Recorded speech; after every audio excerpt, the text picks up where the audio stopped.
Fishing guide muna tayo guys. Merong bagong minigame sa Mobile Legends, itong fishing guys. So meron tayong gallery dito sa kaliwa. Kolektahin nyo yung mga isda. Meron mga legendary fish din guys to. Pero maliit lang ang chance na makuha nito. So paano ba to nilalaro guys? So una, siyempre magbabato muna kayo ng yung sa kanan nito. Pero ito, pwede nyo tap-tap to. Pag pinindot pa siya ng maraming beses, nagagalit siya, nagmumura. So pwede mo siyang i-hold or pindutin na lang. Pag naagis mo, make sure na pag lumabas yung gauge yan, pag may lumabas na padamdam, kunin nyo. Yan. Make sure sa dulo kayo magpipindot. Yan. Meron tayong 15 na bit. So papakita ko sa inyo kung paano ba maganda makahuli ng isda. So make sure lang na sa dulo yung yung pindot nyo sa gauge para laging mataas yung yan, tulad yan sa yellow, yan ang yellow part, yan dulo. Yan, tapos pag may mga lumabas na arrows, i-press nyo para huwag kayo magmi-miss kasi pangit. Tapos nung pagka medyo rare yung isda, may mga reel pa dyan. Pag reel naman, tatap nyo yung wala pa tayo nakukuha ang reel eh. Tinatagal yan times 2. Talaga extra fish. Kaliwa. Usually pag nasa kanan yung isda, pakaliwa yung direction ng Pero alert lang. Ano to? Ano to? Ba't may surprise sa jellyfish? Uy, Abyss Collector. Teka lang. Abyss Collector? Hindi ba yan? Hindi ba rare yan? Hindi naman. Ang hirap makakuha ng legendary fish. Hanggang ngayon wala pa rin ako. So may 12 pa tayo guys. Haggis. Nusubok ko tagalan eh. Pero sabi doon nila mas maganda daw. Pero parang parehas lang naman. Mga haka-haka lang guys. Yan. So try nyo i-complete yung collection nyo. Pwede rin kayo pwede rin kayo mag-gift. Pwede rin kayo mag-gift sa ibang tao guys. Yan. Nag-iiba rin yung mga pwede mong mahuli. Depende sa araw, kung maulan. Yan. Pwede ka rin mag-gift May gift dito eh. Yan exchange fish cards. Yan. Yun. Pwede rin kayo mag-request. Yan. Hindi ko alam kung anong advantage pa nag-request. Try natin mag-request.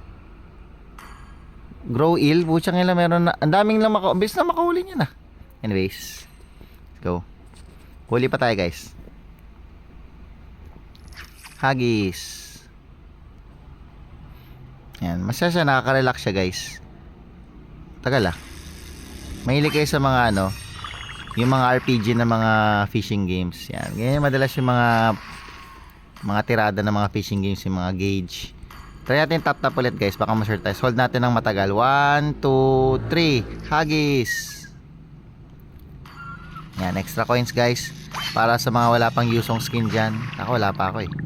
Mahalas ang drop rate eh. Yung iba meron na eh. So yun na lang guys. Isa pa. Hagis na ng hagis. Wala tayo nakukuha ang reel eh. Yung yung tinatap-tap. Para mapakita ko sana sa inyo. Malas ang drop rate eh. Yan, nakuha na natin yun. Nag-request pa ako eh. Ringfish pala. Kala ko alien.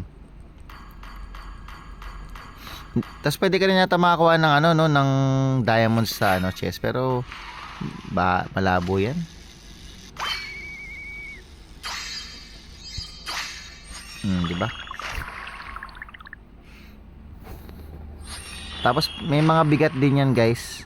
So pwede mong makuha yung pinakamabigat. Lalabas yan beat 100% of players.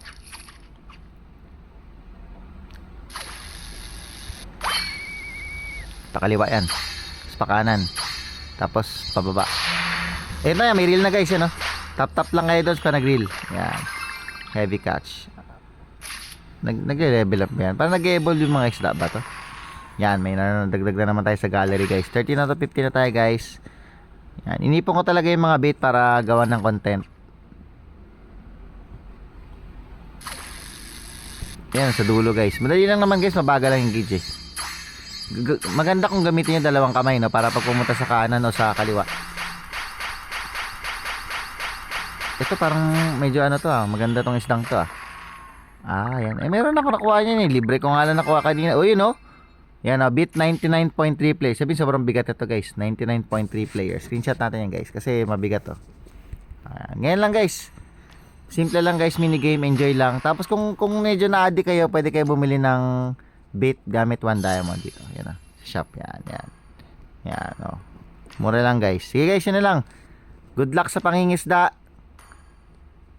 Yan, good job kay Munton, kay ML sa paggawa nito. Masaya tong minigame na to guys, nakaka-addict din. Thank you for watching. Bye-bye. Yan, pwede kayo makakuha pala dito ng mga coins sa gilid. Bye-bye.